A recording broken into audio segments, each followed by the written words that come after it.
All right, everyone, welcome to another episode of Talkin' Smack with Bob and Jack. I'm Bob. And I'm Jack. And we appreciate you being here. You know, we were going to have a lot of smack talk in this episode because we had two guests.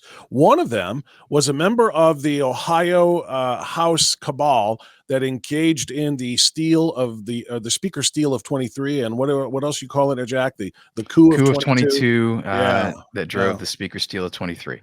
There you go. That's a good way to say it. We were going to talk to Jay Edwards, who was a part of that, and Jay Edwards apparently got cold feet. Has no connection. I don't know what the reason is, but we're not going to be able to talk smack with Jay and get him to explain what the hell's going on in the Ohio House of Representatives. So we are going to talk with another guest. And Jack Windsor, before we get into the meat of all of that, how did we get here today? Well, today's episode is brought to you by the Freedom Foundation. Now, remember, the Freedom Foundation, they created optouttoday.com. That is the #1 tool to free government employees from union bondage. So if you go to freedomfoundation.com, you can learn more. And while you're there, you can also make a 501c3 tax-deductible contribution. And if you put Talking Smack in the notes, they'll double your give. So thank you to the Freedom Foundation for making this episode and all of our episodes possible.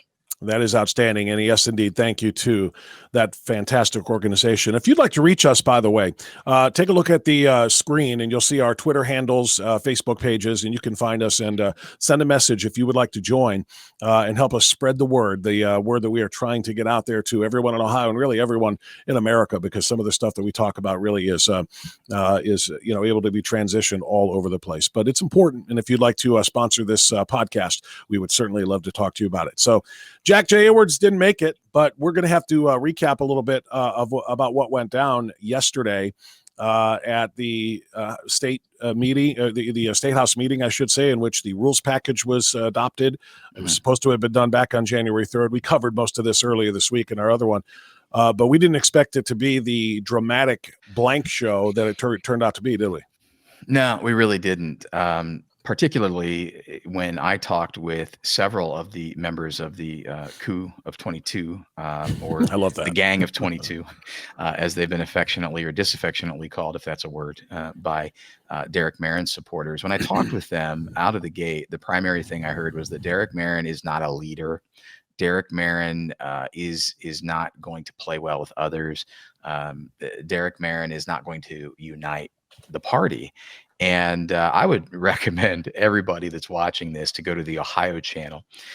They have archives, and you can watch what is a crap show in the Ohio House yesterday. Why do I say that? That is an opinion, but it's one that I'm going to stand by. I've never seen anything like it, Bob. If unity and teamwork and leadership is what they were after, what I saw yesterday was a speaker who took the gavel and refused to listen to 35 to 45 members of his own party, which is a majority, who tried to make amendments to rules, who tried to offer up alternatives to the leaders that he selected. And really, it was I've never seen a Democrat get treated the way that Republicans were treated by a Republican speaker yesterday.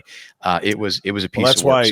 Yeah, that's why one representative in that group that I spoke with earlier today recommended that Jason Stevens resign as speaker. It got that bad just on day one of passing the rules, assigning the committee chairs, and so on and so forth. So Jay Edwards was going to come on and defend his role in all of that. He's not here for whatever reason. However, we do have a guest who is here. And we're going to be talking about a different subject. And I want to get into a couple of things to lead into the conversation we're going to have about, I'll just tease you with this much of it, social emotional learning. A lot of people don't know what that means, but our guest does. She wrote a very extensive 4-part series on this that, of course, you can read right now in the Ohio Press Network if you are a subscriber. So, Jack, just a couple of things, because SEL is one of the it's one of the evil acronyms, if you will, that is, in the view of many, it's evil, that is being pushed on kids in schools, along with things like CRT, critical theory, not just race, but critical theory,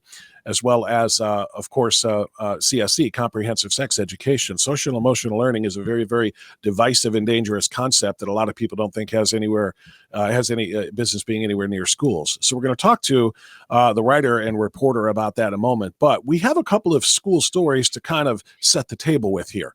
your own daughter goes to a school district or is a student in a school district that has been the subject of much speculation, much investigation, and much criticism for some of the things that they allow in the curriculum and in the halls and in the essentially the atmosphere, if you will, of the schools. And there was a huge change announced just earlier today, Jack, and you know more about it than anybody. Tell us. Yeah, so we at the Ohio Press Network, we wrote an investigative piece a couple of months back, and we looked at several districts around the entire state of Ohio. And we looked at Olentangy Local School District because they are the fourth largest school district in the state of Ohio. And, you know, the simple question we asked was, do parents really know what's being taught to their kids, and do they understand what's being hidden from them in schools? And I'm not going to go through the whole laundry list of what we discovered, but Olentangy was in that report. We wrote a separate story about girls who went home to their mom and told about a boy who came into the bathroom. And what ended up happening was very little. The girls are, if they're uncomfortable, they can go to another bathroom, they were told. And parents were not told ahead of time that biological boys were going to be allowed in the restroom with biological girls. And I started an investigation into the superintendent, looking back at his performance reviews since he has been the superintendent of the district. We talked with several parents about their allegations of what they would call activism going on in the schools, political activism, particularly with everything you just talked about, CRT, SEL, DIE, diversity, inclusion, and equity, LGBTQ, you name it. A lot of it was going on, and some of it probably improper ways. Some parents felt that some of it was improper, but all of that to say this, we were doing some things behind the curtain and really have not released anything yet. But Superintendent Mark Rafe resigned today. Actually didn't resign. He announced his retirement effective July 31st. At the end of this school year, at the end of his current contract, I guess it would be probably. That's right.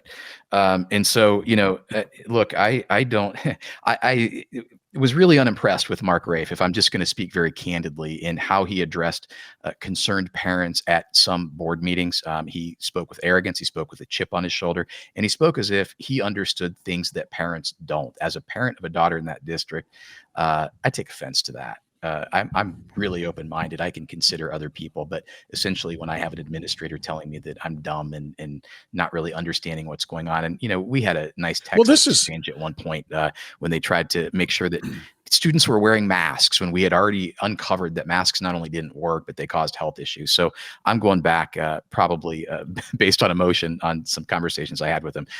But Mark Rafe's out at the end of this year, and adios, amigo. Yeah, well, you know what? I'd be outraged for you. I don't have a child in the district like you do, but I'm outraged for you and yours because I can tell you how I would have taken that. And, it's par for the course, sadly, because if you look at many other school districts, not just in Ohio, but around the country, they're talking about protecting kids. Mm-hmm. This is the angle that they take. This is the language and the narrative that they have. Oh, look, we here at blank, blank school district are looking out for the best interests of our students. And sometimes our students need to be protected. And this is where the line gets really, really, really stark. You betcha. They say it's because they need to be protected sometimes from their parents.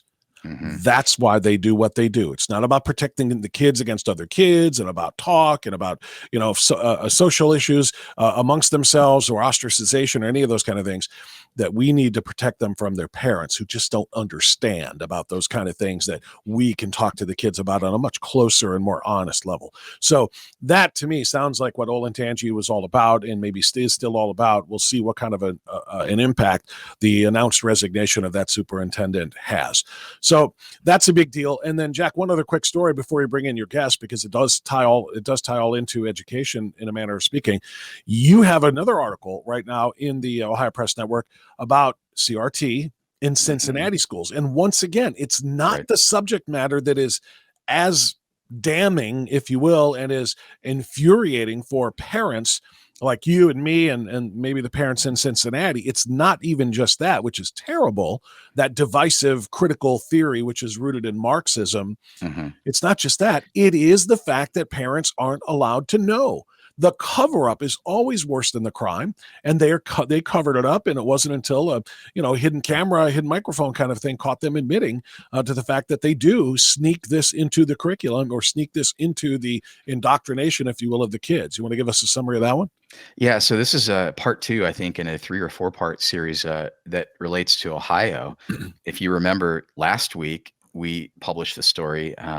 Accuracy in Media did an undercover investigation in Columbus schools. And this week it was Cincinnati. Mhm. And according to Dave Traubert, social studies curriculum manager for Cincinnati City Schools, whatever prospective laws there may be, they'll continue to teach what they see fit. He said, quote, "Should I stay in my position if this law, CRT ban, goes through? Heaven forbid, we would be covert in our language," Traubert said. Now, I'm not going to go into, there are several other schools, Wyoming, Cincinnati, Wyoming, Mason, and I believe one other. But the crux of it is exactly what you said. It's kind of like pushing, if you ever seen one of those, beach balls, you ever push one down in a swimming pool, it like pops up somewhere else. Well, if you push down CRT, it just appears over here under, a different language or in a different program. And that's essentially what these schools have admitted to and what they're saying. And this is the real issue. The Supreme Court has said that parents have the right to control the upbringing and the education of their kids. And now I cannot believe that we needed a Supreme Court decision to tell us that. Well, I mean, seriously, touche. is there anything more insulting than the notion that we have to fight for the right to say we will decide how our kids are raised? Again, every parent can't do calculus, so we hire a teacher to teach them calculus or algebra or maybe even remedial math. I don't care. Not everybody can analyze and interpret English literature, so we hire a teacher to do that. We do not hire teachers to raise our children. And what's going on in these schools, which we are finding out, they are indeed substituting their judgment for our judgment and not even giving us a fighting chance to compete with our kid, with them in talking to our kids about these things, because they don't want us even to know that it's happening. Yeah. And, I think the dangerous thing, Bob, is that they use really nice sounding words: diversity, inclusion, equity, which, by the way, I don't like equity. I like equality. Equality is a God-given right, and people mistake the equality of opportunity with equality of outcome, and that's just not how it works. But I digress. But they use nice words like diversity, inclusion, and equity. And the real big umbrella where a lot of this came in is what they call the whole child concept. Doesn't that sound great? That, we're going to consider the whole child. Well, it's great unless you are the holder of beliefs and practices that are opposite those of the institution that wants to raise your child. And that's really where we are. And that's where we're going to get into some social emotional learning. And I think that's let's do that right now. I think it's Lisa's time. Yeah, I think it's time. Let's introduce. fantastic. Yeah, let's introduce our guest, Jack. Yeah, so Lisa Logan, she has contributed as a writer to the Ohio Press Network. She is the host of a YouTube channel called Parents of Patriots and an author of a Substack entitled Education Manifesto. She is a wife, a mother, a patriot, and she's made it her mission to expose, the sinister agenda behind social emotional learning programs to save our children and, frankly, the future of our country, in her words. Lisa, welcome. It's fantastic to have you here on Talking Smack with Bob and Jack. Well, thank you so much for having me, Jack and Bob. So let me just jump in here. We've got a few questions we've kind of prepared to talk about this, because if we don't do it in some sort of an order, we could be here for weeks, because you have so much content. No, I mean, seriously, so much information and so much content in this 4-part series that people can read right now at the Ohio Press Network. We want to try to obviously kind of scale that down a little bit and give people the digestible version of it. So your first article talks about pluralism. Jack and I were just talking about this earlier today when we were planning to have you on, and how, this country was almost essentially founded on pluralism when it comes to religion, but how social emotional learning is a tool to push religious pluralism. And how is that push different from what the United States was kind of built upon? Right. Well, when our country was founded, I mean, they had a hodgepodge of spiritual beliefs to deal with, right? I mean, they brought together a bunch of different people who kind of had a different idea about the nature and destiny of man, which are rooted in religion. And so they're like, well, how are we going to get these people to agree and found this country and work together. And their solution was the Constitution. And our founding fathers knew that would be best, right? Because then we could be governed by the rule of law. And that rule of law could then respect all of those religious beliefs and then give them opportunities, different groups, to participate in the governmental process by electing leaders that we have to represent us. And so those worldviews could be represented and their beliefs and values could be represented, right? And so we can kind of live in harmony and agree to disagree on things and, push our country forward as a nation so we could establish prosperity. But their definition now of pluralism is not the same. Their definition of pluralism is not based on a constitutional republic. It's based on a democracy. And a democracy is mob rule. And a lot of times mob rule really explain that, Lisa. Can I jump in for a second? Collective beliefs, right? The collective good instead of really respecting. Yeah. Mm-hmm. Okay, there may be a delay here, and it may be have to do with the signal, so I apologize. I just want you to hit republic and democracy a little bit more. There are a lot of people who do not understand that. Okay. They say, hey, look, we live in a democratic republic, so we're equal parts democracy and republic. That is not what that means. There is a very, very stark difference between a republic and democracy, and I think you started on it by saying mob rule. Can you go deeper there?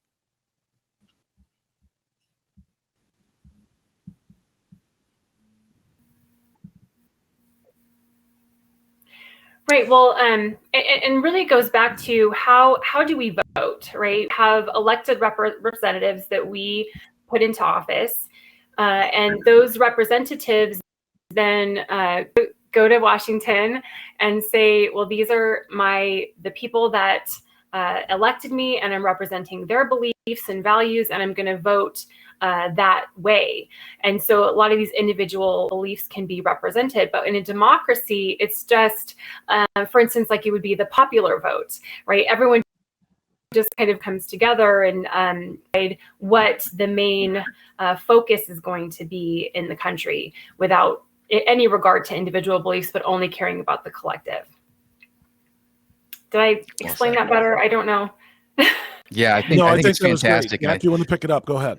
Yeah, I was just going to say, and I think, the other part of that is, Ohio is different than Utah. Ohio is different than California. California is different than New York. Well, in some ways, but so certainly the way that we govern people, there are certain fundamental things, but there are also things that don't apply here that would apply in other places, and so on and so forth. So, but fundamentally, you're spot on. It's about the personal agency versus the agency of the collective to basically tell each individual what to do, when to do it, and how to do it. Right. There's no one established way to think and believe and have a view of the world. So we took you off track there a little bit. You were saying that, so the point then is that social emotional learning really kind of shovels people toward this idea that, we are in a democracy. It's mob rule. So kind of pick up there. Right. And I think you're really spot on when you said that SEL is trying to pull children away from their parents' worldview. And because, children are born into families, a lot of times there's familial, religious, and cultural beliefs there, and they enter school. But then the school then says, well, guess what?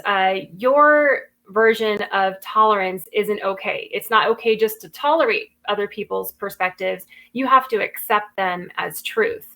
So if, like you were saying in that situation where your daughter might find a boy in the girls' restroom, she has to understand that person's perspective and then be resilient, which is the social emotional learning attribute, and just be okay with it, right? Just that person needs to be understood and be accepted. And yes, they are a girl, even though they have boy parts. So that's kind of how they manipulate social emotional learning to then get students to believe a one worldview, right? So they get them to believe that everything is a social construct, race, gender, sexuality, so then they start thinking that way, and they're tolerant of everything, which then pulls them away possibly from their familial doctrinal beliefs and whatever their religious tradition is.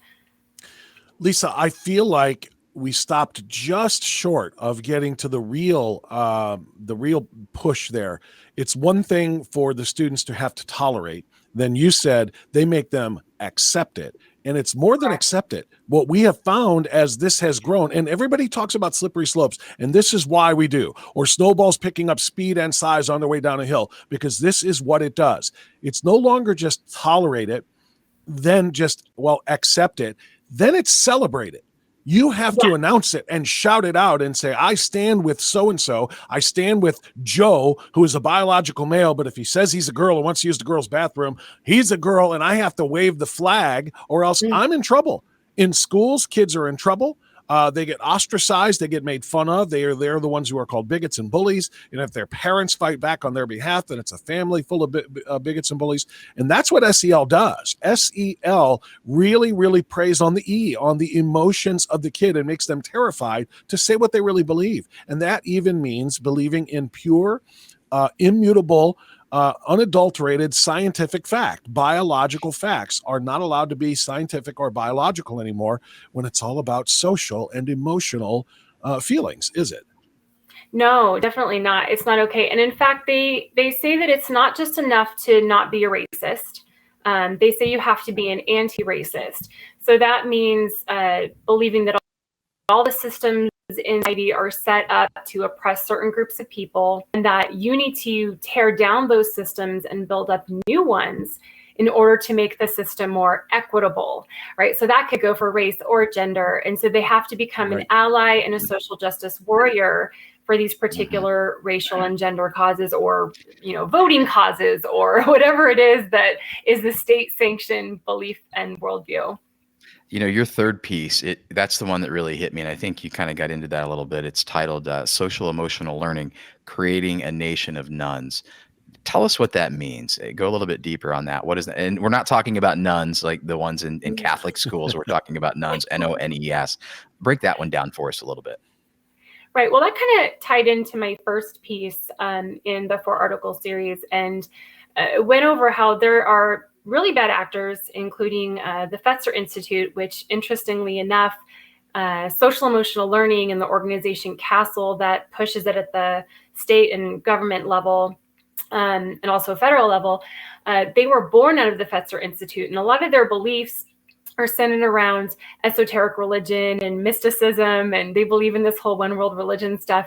And so they convened a bunch of groups together, and of different faith traditions, and basically had a struggle session. Like they wanted to decolonize and deinstitutionalize religion. So they basically DEI'd or DIE'd. I prefer DIE, right? Religion. And so all of these religions are now operating in such a way as they have some continuing in their faith tradition, and then they have a whole nother group that split off that are trying to move religions away from their center.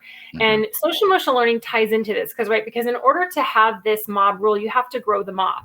And so they do this through social emotional learning, and they kind of break down those family beliefs, again, pulling them away, because if they don't believe in their faith tradition, then they kind of believe that everything goes, and that makes you a nun, right? An N-O-N-E, where there's this kind of fluid spirituality that is actually based around, kind of esoteric religion, which is Gnosticism, Hermeticism. My friend James Lindsay talks about that stuff a lot. He had a really great, I would go over to New Discourses and watch WTF is SEL, because he really dives into kind of the roots of this stuff. So it is a state-sanctioned religion at the end of the day. They are trying to change children's minds, kind of get them to think that their families, their old antiquated beliefs and, I don't need that in my life, and then pick up this new collective worldview where, again, they're being advocates for LGBTQIAism, they're being advocates for critical race theory and Black Lives Matter, and that becomes their new religion. So I'm going to give you an example, and then I want to hear how you've seen it show up, because, we're talking at the 30,000 foot level right now. And this gets to be a very complex topic. And I would suggest anyone watching this, go read that 4-article series that you put out. They can search Lisa Logan on the website, and they're right there.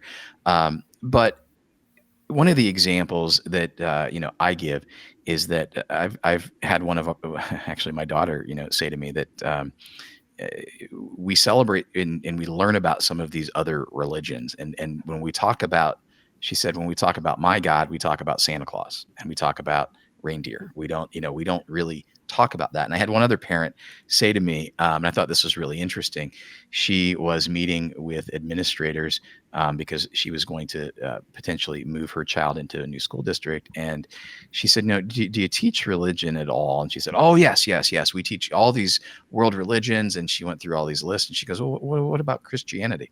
Yeah. And she goes, no. We teach the world religions. And she goes, Christianity is the largest world religion, essentially, particularly in America, or one of the larger ones, actually. And so she said, what do you mean? She goes, no, that's way too controversial. We don't do that. So that's how I'm seeing it show up, is that, we're diverse and we're inclusive unless you're, part of this Judeo-Christian worldview. Are you seeing it show up where you are with your kids in the school systems there? Oh, definitely. And that's the one that they really want to leave out because they believe, and Fetzer even writes this in their Theory of Change document, and I included that, they believe it's life-denying and bigoted to be a Judeo-Christian because we hold too closely to the Bible. And that's where it kind of gets really dangerous, right? Because in the second article in the series, where I talk about one nation under mob with spirituality and democracy for all, we're seeing rhetoric come out of the Biden administration. They had this huge summit called the United We Stand Summit, and they invited all these interfaith leaders and civil society and these justice organizations together for this big summit. And the talking points were that 90% of hate-fueled violence was committed because of white supremacy, male supremacy, or both. And they talked a lot about, for instance, the Sikh temple shooting, the Pulse nightclub shooting, et cetera, but kind of left out the mowing down of the Christmas parade people in Waukesha, motivated by Black nationalism, or the Brooklyn shooting in the subway, where the guy shot a bunch of people, and again, it came out that he was a Black supremacist. And so they need the narrative to be that it's, oh, these white Christian nationalists, and it's white people in general, and they're the problem, and maybe they're just mentally ill, and we need to save them. And this is where like SEL programs in general get really scary, right? Or where if they start to say that, hey, you need to be interfaith, or you're wrong. Because if that starts to happen, then where are we going to be at? Are we going to be labeled as a domestic terrorist because you're a Judeo-Christian? Will you be silenced? I think that's the questions we really should be asking. Well, and even before we get there, go ahead, Bob. I just looked it up, and Jack, I was surprised to learn that you're right. I thought Hinduism and Islam, just in terms of sheer numbers, because of the number of people in one of the largest countries in the world, in India, where Hinduism is practiced, I thought it would have been. But no, you were right. Christianity is apparently represented by 30% of the global population, a little over 2 billion. Islam by 1.8 billion, roughly, and Hinduism third by 1.1 billion. And I wanted to underscore what you said there. Even if those numbers weren't what they are in the United States, it is clearly that way. And the idea, again, that the majority has a target on its back. If you're white, if you're a male, sorry, Lisa, if you're straight, if you are Christian or Judeo-Christian, you are fair game for discrimination.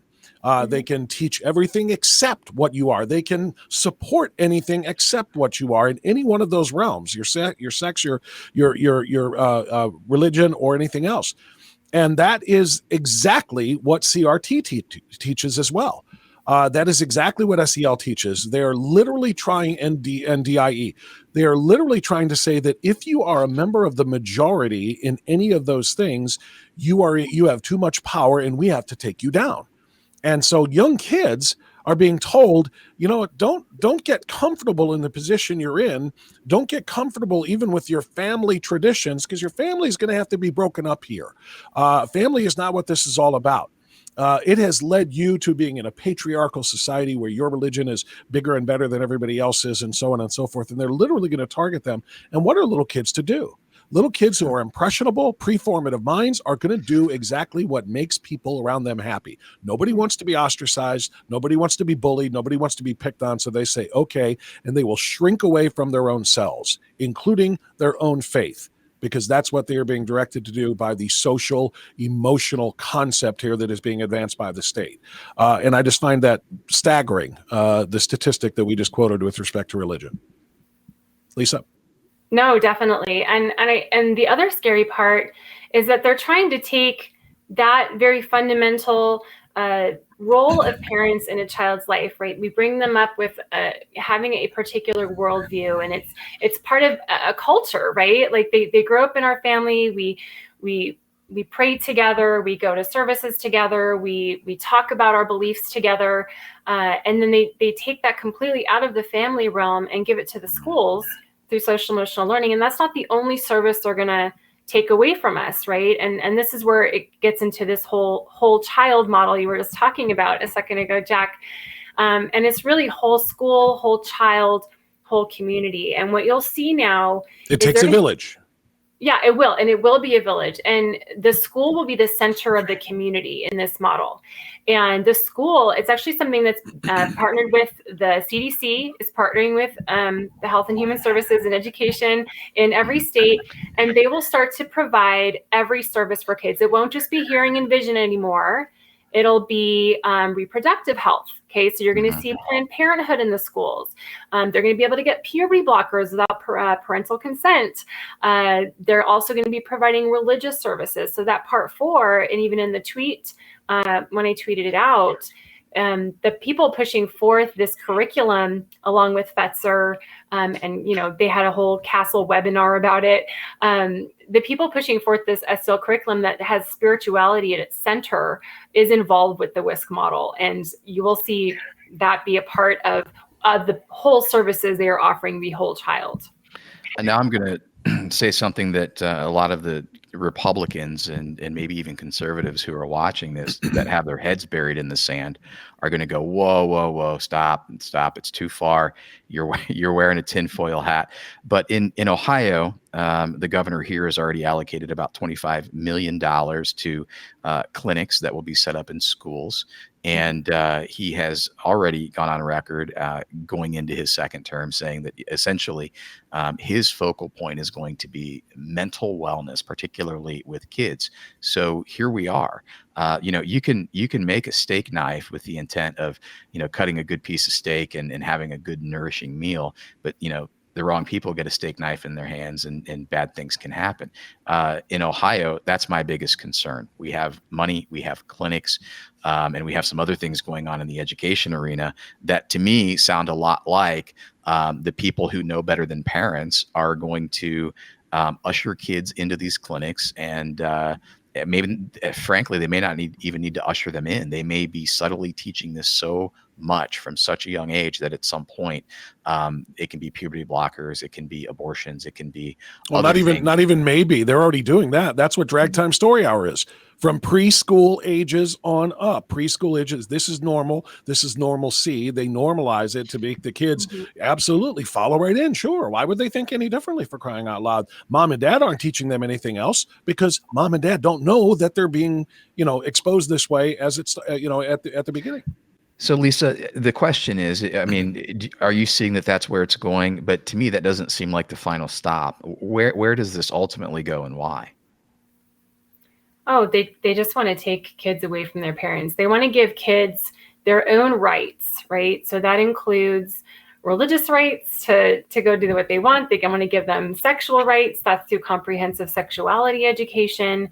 And they're going to push this one world view through in the schools, and they're going to use social emotional learning to do it. And it really is already going that direction. And I don't want to hopefully think about where it's going to end up, right? Because look at what happened in Germany in 1939, and kids turned in their parents because they didn't have the correct worldview that the Third Reich wanted them to have. And I hope that we don't get to that point. Well, there's one word that we haven't used in this entire discussion, Lisa, and we really appreciate you being here. We'll let you run after this one. Marxism. I mean, this is literally, and unless you said it and I missed it, and I apologize, we've had a lot of stuff here.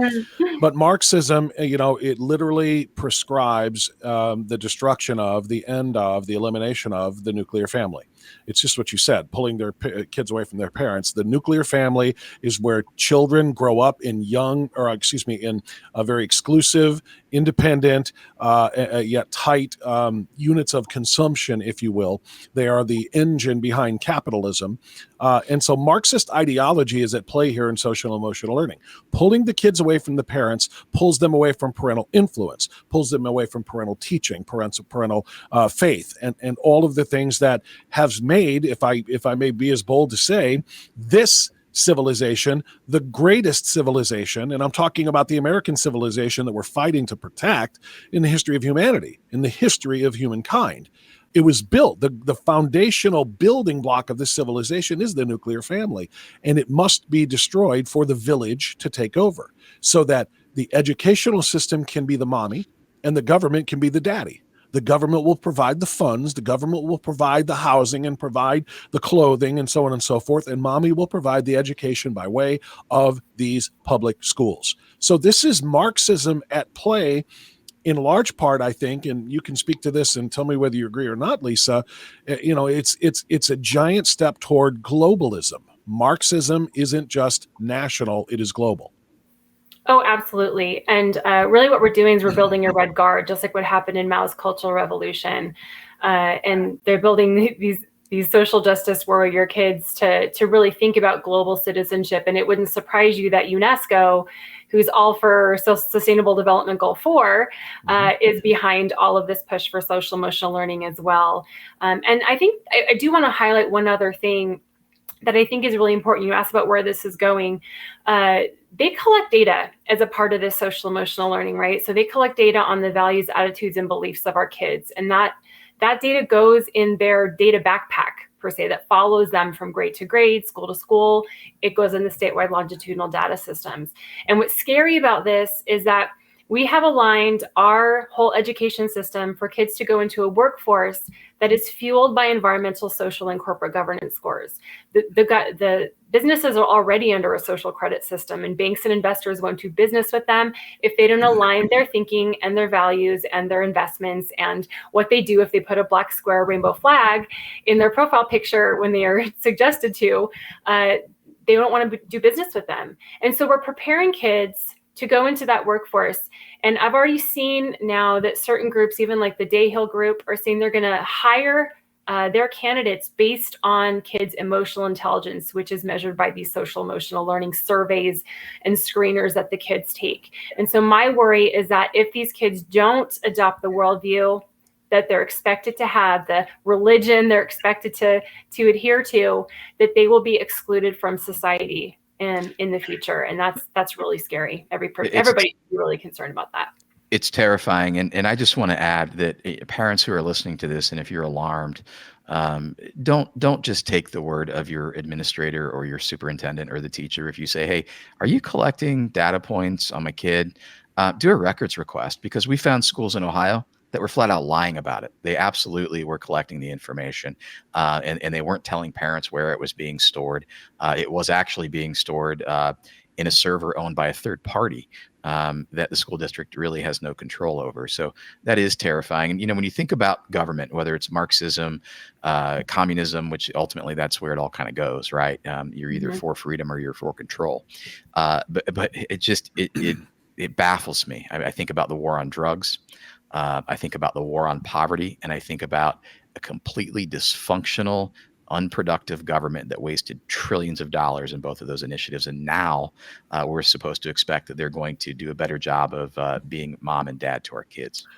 Well, let's wrap it with this, guys. And Lisa, thank you for coming on with us. Seriously, you and I have spoken on the radio before, but now it's a nice kind of face-to-face via camera.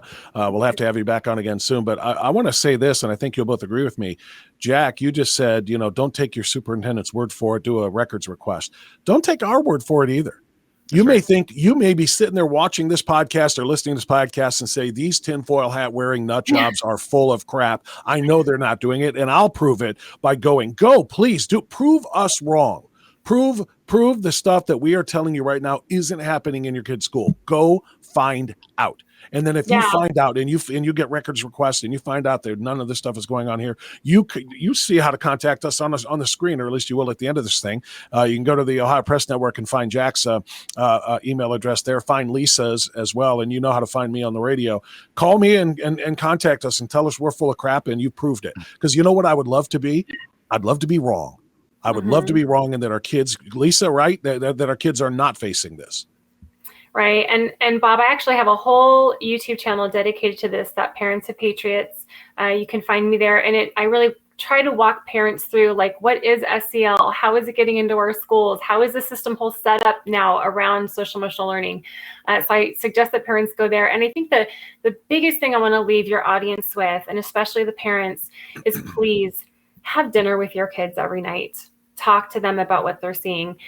The way that you stop kids from becoming NONESs, nuns, is by loving them and being close to them and being a confidant where they know that they can come to you and tell you anything.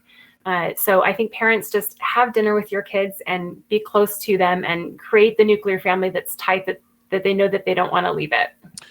You know what? That would be a good place to end, but I'm going to add one more thing and ask both of you, Jack, because I know how old your daughter is. And Lisa, I don't know anything about your children or family situation, but I remember very distinctly being the child at that age, how close and how much my parents communicated with my friends' parents.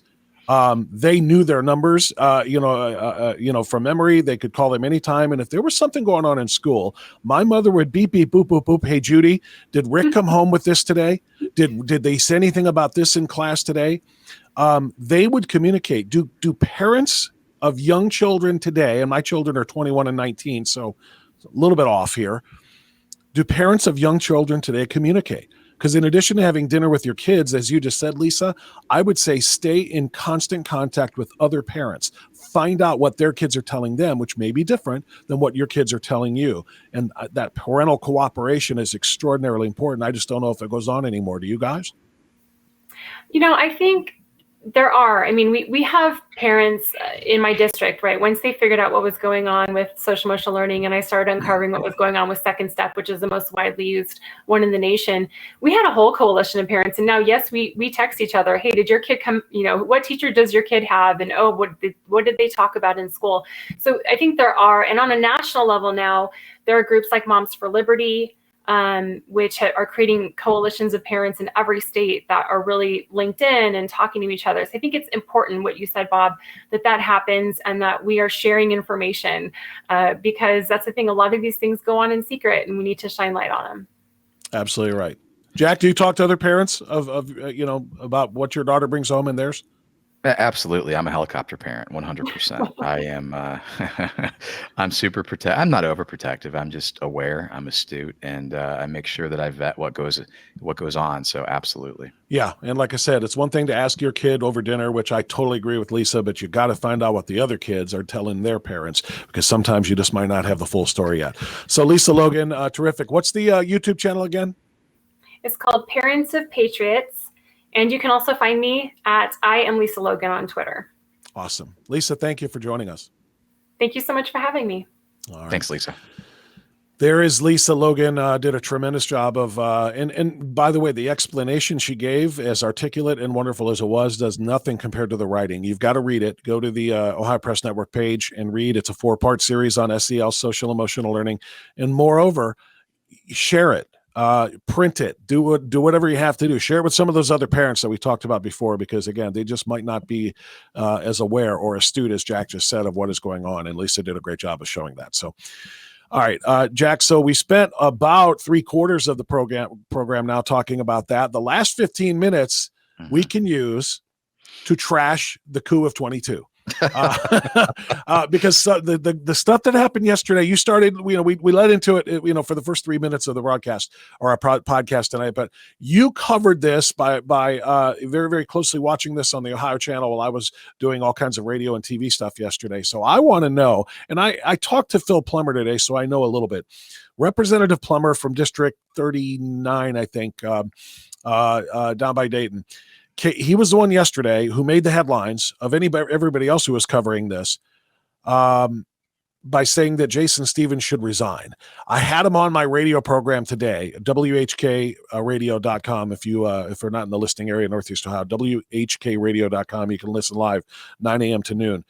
And Phil Plummer said the reason he needs to resign is because he is running things literally just 2 weeks into having the job, since January 3rd. He's running things like a dictator, not allowing anybody to be heard, not allowing anybody else's amendments to be considered, just pushing things through as if no one else is there but him. How somebody who has, Jack, such a small minority of the Republican caucus on his side and only a majority over the entire House because of the presence of 33 Democrats who are manipulating him, how he can have so much confidence that he can run things as if he is the all-knowing, all-powerful Oz here is simply staggering to me. So you covered it yesterday. You have the ins and outs. Give us the lowdown. Yeah, so there's a lot to unpack here. So I'm gonna kind of need to make sure that you're walking beside me and directing me down this path, because you know me, I get way off in the weeds, and I'm talking about things that make sometimes our viewers' eyes gloss over. But I'll jerk your leash. The long and short of it is this. First of all, we have to remind everybody that Jason Stevens was elected by 22 Republicans and 45 Republicans did not vote for him. 32 Democrats did. And Bob, I mentioned this to you earlier today. I was watching Lincoln with Whitney over the past couple of days, and it really struck me. By the way, it's a movie that's fantastically made, and it's that 1865 period, 13th Amendment. Daniel Day-Lewis, right? Daniel Day-Lewis was Lincoln. Yeah, I believe that's right. Phenomenal. I'm terrible, by the way. performance. I'm terrible at actors and actresses. I'm terrible, just to be totally blunt. But I love the movie. I'm a big Lincoln guy. But I digress. So the whole point was, when you watch it and you realize that even in 1865, all of the log rolling, all of the vote getting, all of the cajoling, all the money, all the stuff, right, all the promises behind the scenes to get something over the finish line. It's just funny to me that when you think 32 Democrats just out of the goodness of their heart voted for Jason Stevens. No, they didn't. I haven't talked to a Republican outside of the 22 who says there was no deal. In fact, the Democrats even allude to that fact. The minority leader has said multiple times, yeah, we had conversations and, they knew what we wanted and we felt that Jason was going to give us the things that we wanted more than Derek. So, that's kind of the premise. But when you think about it, you would think, all right, is he, and one of the reasons that these folks gave was, he's going to be a leader. He's going to listen. That's not what happened yesterday. But keep in mind, he had the Democrats. If my sources are correct, he has labor unions, he has nursing homes, and he has big lobbying firms behind him. And so I think he feels pretty invincible now. And that's purely how he acted yesterday. There were 35 to 45 members, depending on, how you slice it, who were represented by a couple who literally stood up and said, hey, I want to offer an amendment. And Stevens didn't allow him to do it. They had about 8, maybe 10 rule changes that they were going to offer up. And, he didn't allow it. They were going to try to allow Phil Plummer to replace John Cross. Didn't allow it. They were going to try to allow Jamie Callender to replace Bill Seitz. And by the way, Speaker Pro Tem is Scott Olslanger. Let me make sure I get that right, because Bill Seitz corrected me. He's like, why do you always call him Oslager? And I'm like, okay, so what is it? Scott Olslager, Majority Floor Leader Bill Seitz, Assistant Majority Floor Leader John Cross, Majority Whip James Hoops, Assistant Majority Whip Susan Ray. So they were going to offer up Jamie Callender for John Cross to replace him. And he wouldn't listen to him. He would have nothing to do with it. And what they did, they being the people who let me jump in here for a second, because you are chasing for a little bit here. this is the answer to the question that we asked Marilyn John on our last episode of Talkin' Smack.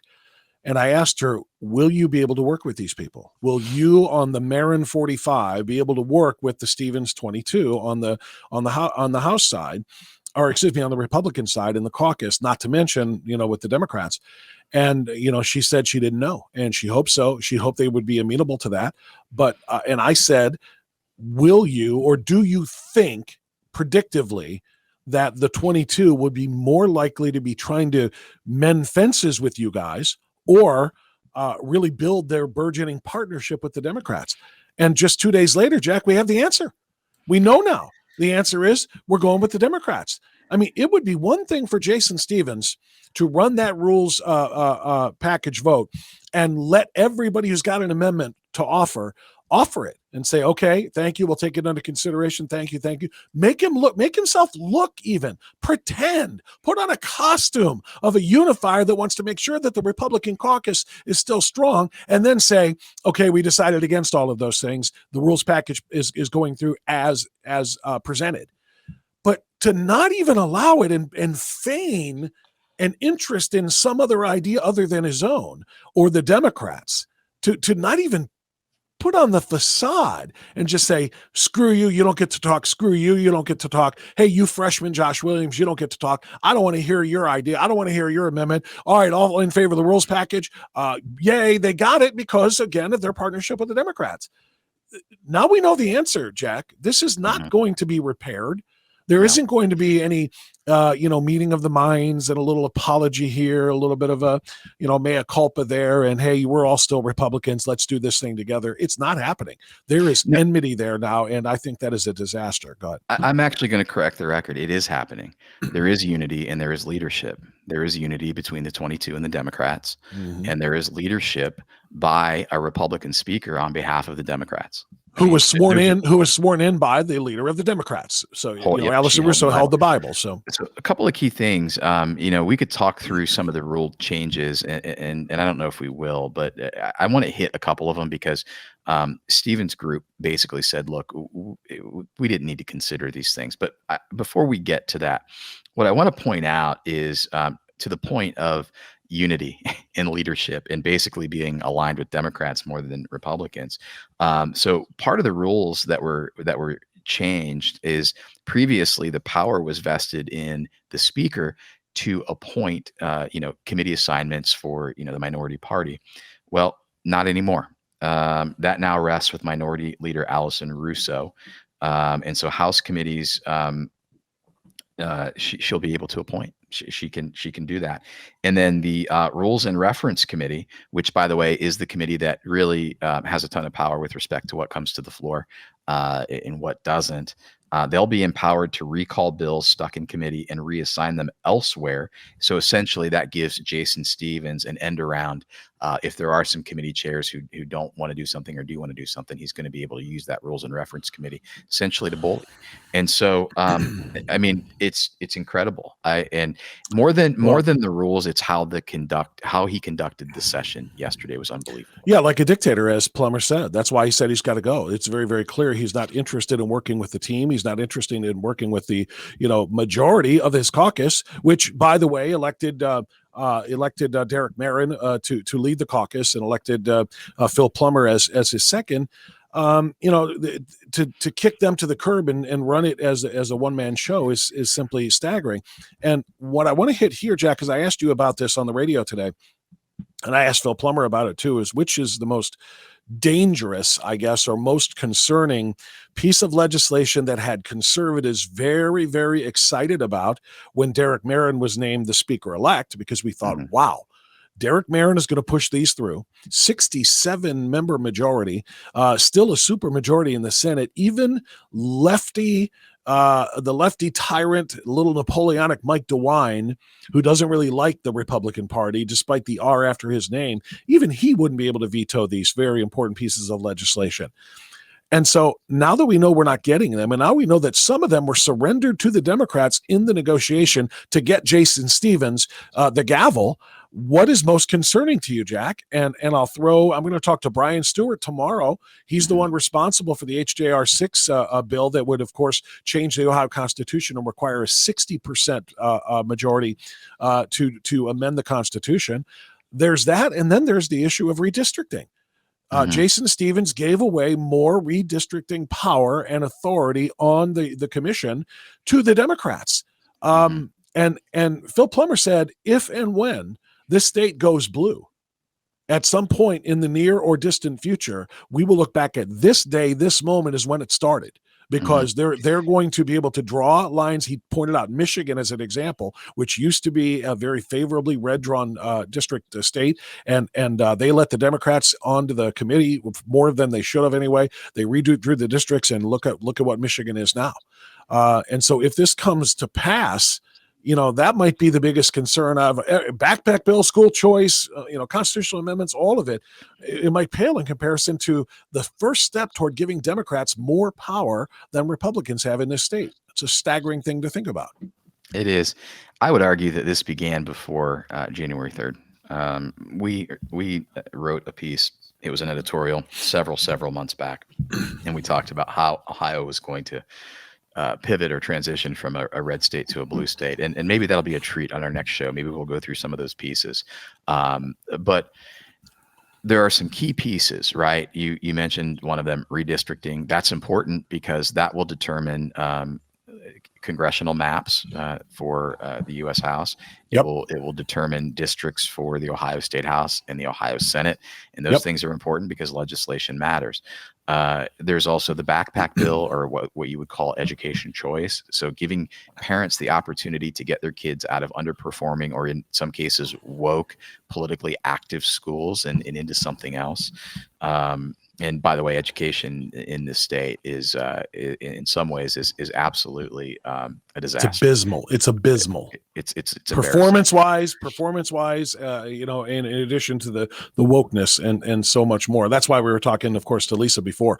And for those who don't know, there are a certain amount of dollars allocated in the Ohio state budget for every student in the state to educate that student. All the backpack bill does is it says, let's throw those dollars into a backpack and let him take those dollars wherever he or she wants to go, or the parent wants them to go. They shouldn't be trapped in a bad school by virtue of the zip code they happen to reside in. That's trash. That needs to change. And now the Democrats are going to have the ability to stop that. Yes, they are. And well, they're going to have the ability to stop it because the Republican speaker is going to sit on it. And we'll talk about how he's going to do that in a second. But the other key piece is that they're going to allow Democrats to cram things into the budget. We have, the budget coming up that they'll have to dicker with and figure out not only spending, but oftentimes things get thrown into that budget because representatives don't want to go on camera when the Ohio channel is recording and have a debate and dialogue about a certain thing. They just throw it into the budget and, away it goes. So the one agreement is they're going to allow Democrats to cram some stuff into the budget and pass it kind of, in the darkness of the night. And then the final piece is it was House Joint Resolution 6. I think it's now House Joint Resolution 1. And what that does is that increases the threshold to pass a constitutional amendment from 50% to 60%. So of all of those things, Bob, and the one that concerns me the most is HJR 1. I talked with Bill Seitz last night, and he said we were actually discussing one of the rules that the Marin people proposed was to offer a discharge petition at 32 votes, meaning if 32 members of the House, and right now it has to be a majority of the full number of the House, but if 32 members of the House want to get a bill to the floor for debate and discussion and maybe a vote, then they can, sign a discharge petition. That's important. Scott Wiggum talked to me today, said, Jack, I did that because the Democrats for years have said we can't even get meaningful legislation out of committee and onto the floor because we don't have enough votes. And he said, okay, so if this is about unity, if this is about collaborating, if this is about hearing them, then let's get well, no, they didn't want to do it. And here's what Bill Seitz said to me, and I thought it was really interesting. He said, because we were talking about that in relation to all these other things. And he said, well, it's interesting to me that they want 32. And this is a group of people who, they want a 60%, amendment to pass a constitutional amendment, but they only want 32 to get it out of committee. And I said, well, Bill, the Constitution is different than legislation. Legislation is designed to be easier to pass because that's how the people speak, is through their representatives and, exactly. and of course through their senators. But it was interesting. So to me, that matters. The U.S. Constitution, it takes 66% of both chambers of Congress to pass that amendment. And then the states, 75% of them, so 38 states, have to approve that amendment in order for it to be ratified. And in Ohio, we're sitting here at 50%. Why is that dangerous? It's ridiculous. Let me tell you why it's dangerous, and then I'm going to shut up. But you and I both covered what happened after the Dobbs decision, and what we heard was disgusting. The Dobbs decision did not outlaw abortion, but that's all we heard. What the Dobbs decision said was this is a states' rights issue. But whether it was the bonehead and his savant in as the press secretary in the White House, all the way down through these corporate media outlets talked about, well, it's outlawing abortion. So that's the problem. There are well-funded organizations that will come into Ohio, and you'll see it now. They're going to propose an abortion amendment, and they're going to half-truth it. They're going to do great marketing. They're going to spend a ton of money, and they'll get 50% of Ohioans to pass it. They wouldn't get 60. I've talked to people who've seen the numbers. So the amendment, and it's not even about the abortion thing. It's about allowing special interests to come in and fundamentally change a document that should not be changed often, when they could do it through legislation, but they won't because they don't have the support in the state house to do it. Well, it's about that, and it's about the abortion thing. Don't discount that. You point that. I mean, I don't know what's more important than the right to life. Kamala Harris might not believe in the right to life before liberty and the pursuit of happiness, as she said at the pro-death march in Washington. But we do believe in the right to life. The conservative majority in this state believes in the right to life. The conservative Republican caucus believes in the right to life. And to surrender that aspect of it in allowing an abortion bill to pass, which will allow it almost until the moment of birth, depending on what they try to propose to get that passed with only 50%, is it's staggering. So that's going to do it. By the way, when you talk to Bill Seitz, real quick, did he talk out of just one side of his mouth or both? The part that really made me laugh is when he was talking about 32 people to get a piece of legislation onto the floor. Oh my goodness, that's not even a majority. And I said, okay, then explain Jason Stevens. There you go. There's 22. I haven't talked to any of the gang of 22 yet that will speak directly. They all speak out of both sides of their mouth. They're trying to cover their A with an indefensible argument, and it just makes things look even worse. So I look forward to an opportunity to talk to people like Bill Seitz on this podcast. Jay Edwards, where are you? Jay Edwards was scheduled to come on with us tonight, suddenly went into ghost mode for the latter part of the day, so we couldn't reach Jay Edwards. Jay, Bueller. If you're proud of what you're proud of what you and your other 21 colleagues did, you should be courageous enough to come on the air and defend it. Come onto our podcast and defend it.